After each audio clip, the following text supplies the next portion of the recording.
say at the outset how pleased I am with the content of the budget, and I want to commend Minister Donoghue and more particularly Minister McGrath for the excellent work they did in presenting the budget. As a Fianna Fáil TD, it was a great honour for me to see Minister McGrath stand up and present what was a very expansionist budget. That is what the country requires at present. We're going through a period of significant economic turbulence and uncertainty, and the appropriate way to respond to that economically is through borrowing. And I want to just thank and commend Minister McGrath for his contribution to that budgetary policy that I believe everyone in this House recognises is correct. I think it's important to point out that the budget does provide supports for businesses and companies and individuals who are going through very significant financial distress as a result of this extraordinary pandemic that is going through all our lives.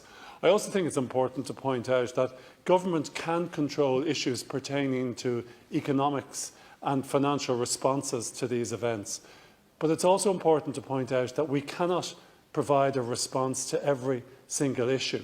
And I think we need, as politicians and as a House, to recognise our limitations, particularly when it comes to naturally occurring events. If a hurricane or a major weather event takes place, what we can do is we can try to put in place measures to protect the public and citizens from the severity of that unnatural, or rather natural, weather event. Similarly, when it comes to a pandemic, it is such an unusual event, but all we can do in terms of trying to protect the public is to try to ensure that we can suppress the impact of the pandemic upon the Irish public. We're never, I regret to say, going to be able to control this event in the same way as we can't control another natural event such as a hurricane.